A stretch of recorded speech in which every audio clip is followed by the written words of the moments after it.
Hello नमस्कार। Money 9 में मैं सिमरनजीत सिंह आप सभी का एक बार फिर से बहुत बहुत स्वागत करता हूं। पिछले 1-1.5 साल में जिस तरीके से मार्केट का हाल रहा है, रिटर्न ना के बराबर रहे हैं, बाजार में आगे और रिस्क नज़र आ रहा है, उसे देखते हुए लोग वापस बैंक एफडी की तरफ जाते हुए नज़र आ रहे हैं, जहां उन्हें एक फिक्स रिटर्न मिल रहा है। बैंक भी अब एफडी पर ज़्यादा ब्याज ऑफर कर रहे हैं, लेकिन एफडी के साथ साथ अब एक और निवेश का तरीका काफ़ी पॉपुलर होता हुआ नज़र आ रहा है और वो है कॉरपोरेट बॉन्ड्स। आपने भी इनके बारे में ज़रूर सुना होगा। यहाँ एफडी से ज़्यादा रिटर्न ऑफर किया जाता है। एफडी में अगर आपको 7 से 7.5%, 8% का ब्याज मिलता है, तो कॉरपोरेट बॉन्ड्स के अंदर 12 से 15% तक का ब्याज ऑफर किया जाता है कंपनीज की तरफ से, यानी कि बैंक एफडी से डबल रिटर्न। लेकिन यही डबल का लालच आपके पैसों को डुबा सकता है और पास्ट में कई इन्वेस्टर्स का ऐसा एक्सपीरियंस भी रहा है। ज़्यादा ब्याज के चक्कर में पैसा लगाया और फिर कंपनी हो गई डिफ़ॉल्ट और सारा का सारा पैसा डूब गया। यहाँ पर आपको बैंक की तरह आपके पैसों पर 5 लाख रुपए तक की इंश्योरेंस भी नहीं मिलती, यानी कि अगर कंपनी डिफ़ॉल्ट हुई तो आपका सारा का सारा पैसा डूब जाएगा, कुछ भी आपको वापस नहीं मिलने वाला। तो कॉरपोरेट बॉन्ड्स होते तो एफडी जैसे हैं, लेकिन रिस्क एफडी से कहीं ज़्यादा होता है। तो आज के इस खास शो में हम आसान भाषा में ये समझने की कोशिश करेंगे कि एफडी और कॉरपोरेट बॉन्ड में क्या डिफरेंस है, इन्वेस्टर्स को, निवेशकों को किस बात का ध्यान रखना चाहिए और कैसे ज़्यादा रिटर्न के लालच में गलत फैसला लेने से बचा जा सकता है। और इस पूरे टॉपिक पर बातचीत करने के लिए मेरे साथ हैं मनी 9 की एडिटर प्रियंका संभव मैम। प्रियंका मैम, आपका बहुत बहुत स्वागत है। थैंक यू सिमरनजीत भाई। पैसा आपका है, रिटर्न हम सबको कमाना है, लेकिन रिटर्न के चक्कर में आप रिस्क ना उठाएं, हम यही आगाह करने वाले बिल्कुल मैम। प्रियंका मैम, वीडियो की शुरुआत में सबसे पहले मैं आपसे यही समझना चाहूँगा, जो हमारे दर्शक हैं उनके लिए बिल्कुल आसान भाषा में डिकोड कर दीजिए कि आखिर ये जो कॉरपोरेट बॉन्ड्स हैं ये होते क्या हैं और एफडी से कितना अलग है। क्योंकि रिटर्न या ब्याज हम देखें तो दोनों पे फिक्स मिलता है, ब्याज दोनों पे फिक्स है, लेकिन डिफरेंस क्या है फिर दोनों में? देखिए, कॉर्पोरेट बॉन्ड जो है ना, आप बस आपको उधार चाहिए। सिमरनजीत एक कंपनी है, इनको अपना ये बिजनेस का एक्सपेंशन करने के लिए उधार चाहिए और ये मुझसे आके उधार लेते हैं और कहते हैं कि देखिए आप मुझे ये पैसे दीजिए, ये मैं एक्सपैंड करूंगा, मेरी कंपनी ऐसे बढ़ेगी और मैं और आप जो उधार दे रहे हैं मैं उस पर आपको इंटरेस्ट चुकाऊंगा। तो बेसिकली उधार लो और उस पर इंटरेस्ट चुकाओ। वो इंटरेस्ट जो है, मैं जिसने उधार दिया है उसका वही फ़ायदा होता रहता है और प्लस अगर कंपनी बढ़ेगी तो हो सकता है सिमरनजीत आगे जाकर मुझे वहाँ पर कुछ और भी फ़ायदा दे रहे होंगे। तो बेसिकली उधार का ये पूरा जो है बिजनेस है। और बॉन्ड्स जो है वो सरकार भी लेकर आती है, कई जो है गवर्नमेंट जो है बॉन्ड लेकर आती है अपने इंफ्रास्ट्रक्चर के एक्सपेंशन के लिए। सो आपको 2 तरह के बॉन्ड्स नज़र आएंगे, गवर्नमेंट बॉन्ड्स। अब गवर्नमेंट बॉन्ड में तो गवर्नमेंट की आपको जो है गारंटी मिलती है ना, वो सॉवरेन गारंटी तो रहती है। और दूसरा हो गया ये कॉर्पोरेट बॉन्ड्स, और मुझे लगा इस पर हमें बात करनी चाहिए क्योंकि अगर आप न्यूज़पेपर खोलेंगे या आपके फ़ोन पर भी अचानक से पॉपअप आ रहा होगा जिसमें आपको बता रहे होंगे, कई वीडियोस जो है यूट्यूब में मैं देख रही थी, बोल रहे थे तगड़ा रिटर्न आपको मिलेगा, बैंक एफडी से भी बेटर रिटर्न आपको मिलेगा। और ऐसा वैसा नहीं कहा, बैंक एफडी में अगर हम बात करें अभी तो 7 से 7.5% तक का रिटर्न है। अगर मैं स्मॉल फाइनेंस बैंक को भी उठा लूँ तो वो 8-8.5% का रिटर्न दे रही हैं। लेकिन जो कॉर्पोरेट बॉन्ड्स है वो कह रहे हैं बिल्कुल एफडी जैसा आपका पैसा हमारे पास रहेगा, हम आपको इंटरेस्ट दे रहे होंगे। तो सुनने में तो लगेगा हाँ, बैंक के पास हमारा पैसा रहता है, वो हमें इंटरेस्ट देती है और ये एफडी हो जाता है। लेकिन ये है कॉर्पोरेट बॉन्ड्स, जहां कंपनियां इस पैसे को यूज करती हैं अपने बिजनेस के एक्सपेंशन के लिए। अब क्या होगा अगर उनका बिजनेस जो है वो खटाई पे पड़ जाए या एक्सपैंड नहीं हो, तब इन दैट केस फिर आपका पैसा भी कहीं फंस ना जाए। बिल्कुल, मैं यही आपसे समझना चाह रहा था कि कई जो कॉरपोरेट बॉन्ड्स हैं इस वक्त अगर आप देखें तो इस माहौल के अंदर भी 14%, 15%, 13% का ब्याज वो ऑफ़र यहाँ पर कर रहे हैं। लेकिन क्या सिर्फ ये ज़्यादा ब्याज देकर इन पर पैसा लगा देना ठीक होगा? देखिए, यही तो आप जब चेक करते हैं ना कॉर्पोरेट बॉन्ड्स, तो आपको कुछ चीज़ें हैं जो देखनी होंगी एक बॉन्ड को जब आप ले रहे हैं। सबसे पहले कि किस तरह की कंपनी का बॉन्ड ले रहे हैं, क्या उस कंपनी के बारे में आपने सुना है, उस कंपनी की फिनेंशियल्स कैसे हैं, क्या इसका पता चल सकता है। तो कई कंपनीज जो हैं जो बॉन्ड लाती हैं तो वो पूरा उनके डिटेल्स में ये सारी देती हैं, एक अपडेट आपको मिलता है कई प्लेटफॉर्म में, जहाँ जाकर आपको ज़रूर चेक करना चाहिए कि इस कंपनी का पास्ट कैसा रहा है। दूसरी बात, आपको ये चेक करना होगा कि ये जो है सिक्योर्ड बॉन्ड है या अनसिक्योर्ड। जो सिक्योर्ड बॉन्ड होता है उसमें एक कोलैटरल होता है, जो लोन ले रहे हैं उसको चुकाने की उनके पास एक, वो किस तरह से चुकाएंगे इसका एक प्लान होता है। तो सिक्योर्ड है या अनसिक्योर्ड है वो बॉन्ड, प्लस आपको जैसे मैंने पहले बताया वो कंपनी कैसी है, फाइनेंशियली कैसी कंपनी है। तीसरी बात जो आपको ख्याल में रखनी वो है सबसे इम्पॉर्टेंट, और वो है रेटिंग। और it makes me really happy Simranjeet, क्योंकि मैंने जितने भी प्लेटफॉर्म में देखा ना इन कॉर्पोरेट बॉन्ड्स को, सब में रेटिंग क्लियरली लिखी गई है, जो कि आज से 10-12 साल पहले जब हम इनकी बात करते थे तो रेटिंग बड़ी आसानी से नहीं मिलती थी, वो कहीं पेपर में नीचे एक छोटी सी जगह पर लिखी हुई मिलती थी। अब हर जगह पर आपको रेटिंग साफ साफ बोल्ड लेटर में दिख रही है, और वो रेटिंग जो है ना उसके मायने बहुत हैं, उसको नजरअंदाज बिल्कुल नहीं कर सकते आप। तो मैम एक जो आम इन्वेस्टर है जो अपना पैसा लगाना चाहता है, वो जो ये क्रेडिट रेटिंग्स होती हैं AAA, AA, A+, A-, BBB, तो इन रेटिंग्स को वो किस तरीके से समझे, और सबसे सेफेस्ट रेटिंग क्या होगी और सबसे नेगेटिव रेटिंग क्या मानी जाएगी, ताकि पैसा जो है ध्यान से लगा सकें, सब कुछ देखकर कंपनी में पैसा लगाया जा सके। वो स्कूल में रिपोर्ट कार्ड मिलती थी ना, तो उसमें जो लिखा रहता था A, तो A इज द बेस्ट, लेकिन A के साथ अगर 2 A जुड़ गया यानी AAA है तो वो तो सबसे बेस्ट है, ठीक है। उसके बाद B का नंबर आता है, अब उसके बाद लेकिन देखिए A भी हो सकती है, AA भी होती है, तो वो AAA से थोड़ी कमतर होगी। तो कई रेटिंग एजेंसीज हैं, क्रिसिल है, इकरा है, जो आपको ये आपके लिए इवैल्यूएट करती है। केयर भी नाम की एक कंपनी है, और वो कंपनी के फाइनेंशियल स्टेटस के आधार पर ये रेटिंग तय करती है, और ये जो है AAA वो सबसे बेस्ट है। बिल्कुल मैम, मैं एक चीज़ ऐड करना चाहूँगा, मैं कुछ एग्जांपल्स भी यहाँ पर अपने दर्शकों के लिए रखना चाहूँगा कि कौन सी कंपनी किस रेटिंग के साथ कितना इंटरेस्ट ऑफर कर रही है, ताकि आसानी से वो समझ आ सके। बिल्कुल, वो चार्ट हमने बनाया, बिल्कुल चार्ट बनाया था, चार्ट बनाए हैं, तो मैं चाहूँगा कि वो स्क्रीन पर दिखाए जाएँ। तो ये मैम आप थोड़ा सा यहाँ पर एक्सप्लेन कीजिए। अब देखिए जो सबसे ऊपर है, जो सबसे ज्यादा रिटर्न दे रही है 14% का, उसकी रेटिंग देखिए BBB पॉजिटिव है, ठीक है। मतलब ये ठीक है, बहुत अच्छी तो नहीं है, पर ये जोन जो है इसका रिस्की जोन हो गया है, यहाँ पे रिस्क है।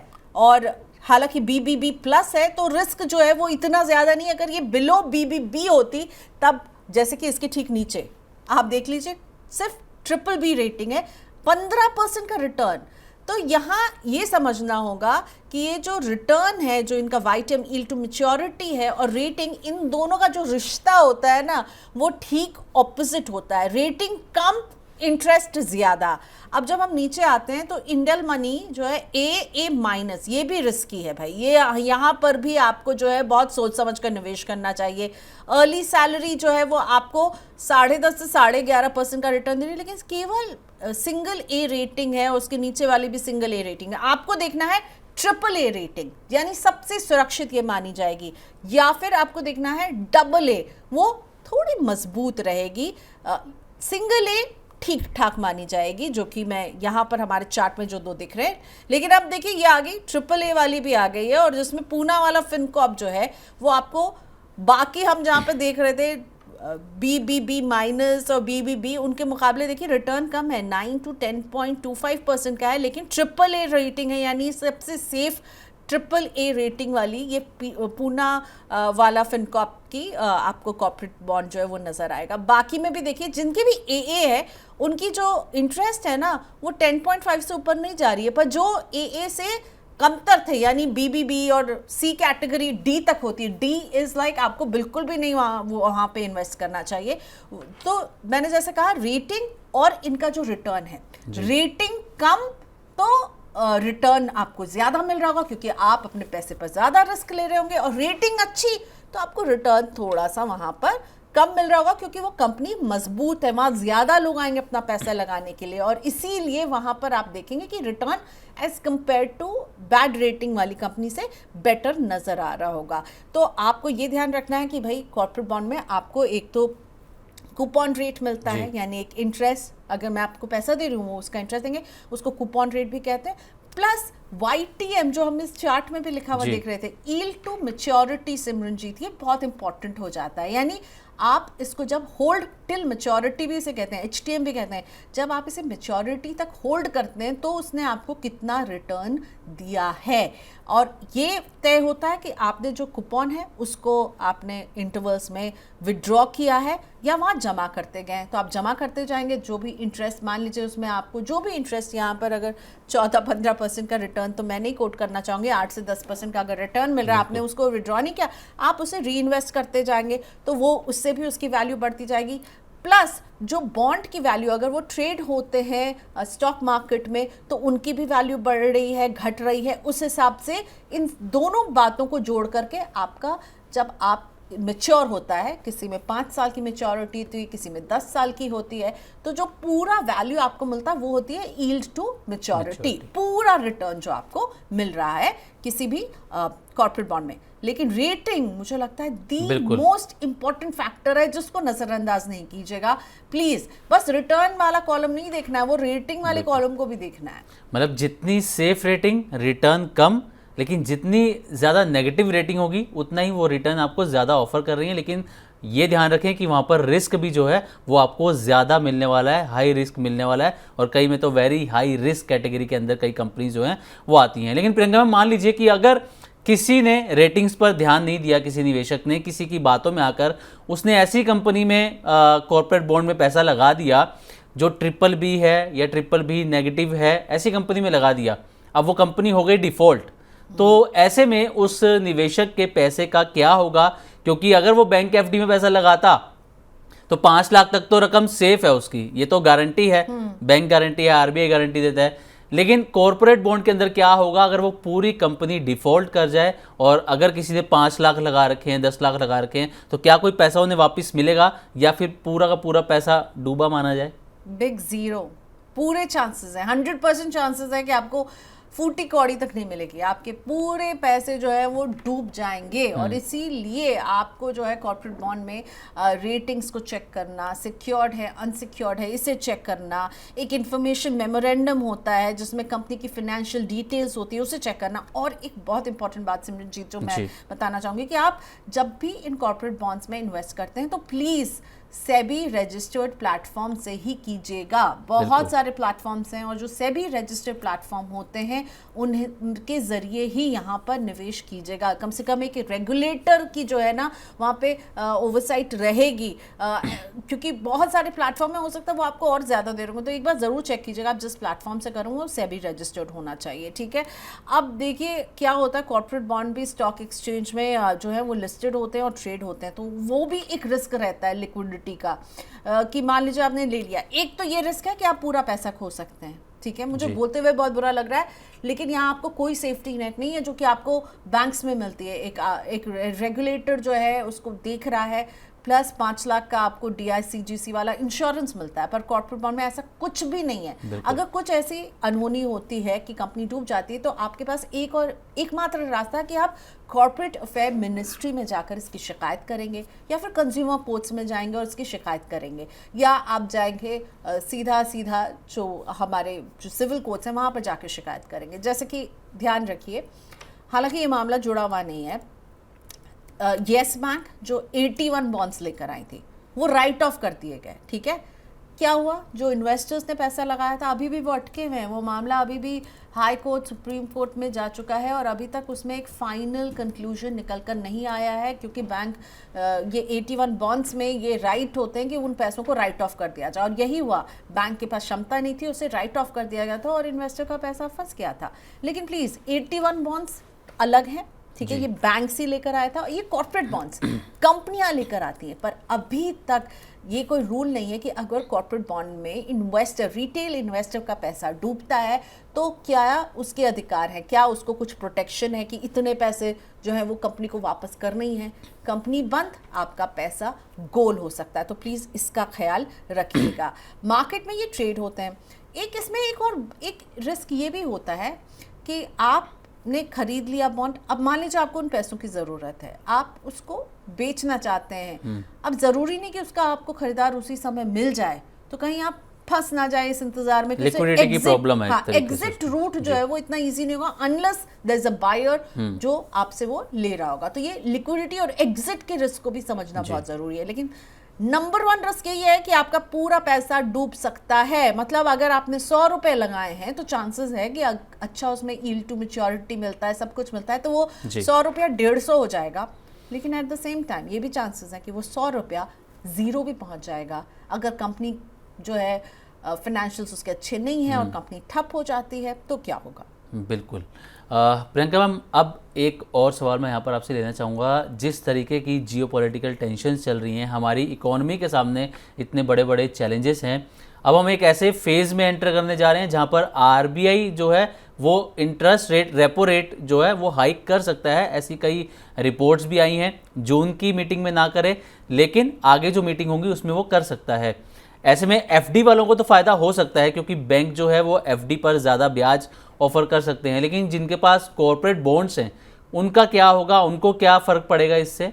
तो कॉर्पोरेट बॉन्ड्स वालों की भी लिए भी अच्छी खबर होगी अगर इंटरेस्ट रेट बढ़ते हैं, क्योंकि वो भी सीधे सीधे तो बेसिकली कॉर्पोरेट बॉन्ड भी बैंक एफडी को ही मिरर करते हुए नजर आएंगे। लेकिन दिखते एक जैसे हैं पर बेसिक नेचर ये है कि एफडी आपको बैंक देता है, कॉर्पोरेट बॉन्ड्स जो हैं ये आपको कंपनियां देती हैं, ठीक है। और कॉर्पोरेट एफडी भी होती हैं। एक और ये है कि कॉर्पोरेट एफडीज भी हैं कि हाउसिंग फाइनेंस कंपनियों की, उससे ये कंफ्यूज नहीं होइएगा, वो अलग है और कॉर्पोरेट बॉन्ड्स अलग होते हैं, ठीक है। और अगर हम देखते हैं गोइंग फॉरवर्ड, इस बार नहीं तो अगली मॉनेटरी पॉलिसी की बैठक जो अगस्त में होगी, और इस बार अब संकेत मिल रहे हैं कि शायद आरबीआई जो है स्टेटस को बरकरार रखे। लेकिन अगर इंटरेस्ट रेट बढ़ते हैं, आरबीआई अगर दरों को बढ़ाना शुरू कर देगी तो फिर कॉर्पोरेट बॉन्ड में भी इसका असर दिखेगा और कॉर्पोरेट बॉन्ड जो है वो और अट्रैक्टिव बन जाएंगे। यहाँ पर बेटर यील्ड टू मैच्योरिटी के चांसेस बढ़ जाएंगे, क्योंकि यहाँ हमेशा यही देखा गया है कि जब भी बढ़ते हैं इंटरेस्ट रेट तो फिर आपका जो बॉन्ड है उसका प्राइस गिरता है। और जो लोग होल्ड कर रहे होंगे पिछला बॉन्ड, जिन्होंने मान लीजिए 1000 रुपये में एक बॉन्ड खरीदा और अब अगर उसका प्राइस जो है वो 950 हो गया तो वो 50 रुपये का फायदा उनको हो रहा होगा ना, क्योंकि उन्होंने पहले खरीदा है और अब वो जब आगे बेचने जाएंगे तो उनको फायदा हो रहा होगा। तो इसीलिए अगर इंटरेस्ट रेट गिरते हैं तो कॉर्पोरेट बॉन्ड्स के लिए भी एक अच्छी खबर हो सकती है। लेकिन अगेन एंड अगेन अगर आप कॉर्पोरेट बॉन्ड्स चुनते हैं इन्वेस्टमेंट के लिए तो you have to be very careful. Rating देखिए, अच्छी क्वालिटी के जो है कॉर्पोरेट बॉन्ड चुनिए। गुमनाम कंपनियां जो आपको 15, 16, 17% रिटर्न दे रही होगी उनसे ज़रा दूरी रखिएगा और इन्हें हमेशा सेबी रजिस्टर्ड प्लेटफॉर्म से ही खरीदिएगा। बिल्कुल। चलिए, thank you so much Priyanka ma'am, ये बताने के लिए, क्लैरिटी देने के लिए कि आखिर अगर कोई कॉर्पोरेट बॉन्ड्स में पैसा लगाना चाहता भी है तो वो किस तरीके से किसी कंपनी को जान सकता है, उसकी रेटिंग्स को देखकर पैसा लगाने का डिसीजन ले सकता है। जितनी ज़्यादा सेफ रेटिंग होगी, रिटर्न उसमें थोड़ा सा आपको कम मिल सकता है, लेकिन आपका पैसा भी उसमें आप मानिए कि सुरक्षित रह सकता है। लेकिन जहां आपको ज़्यादा ब्याज मिले वहां पर आप समझ लीजिए थोड़ा सा आपको रिस्क भी देखने को मिल सकता है। तो आज की वीडियो में बस इतना ही। नमस्कार।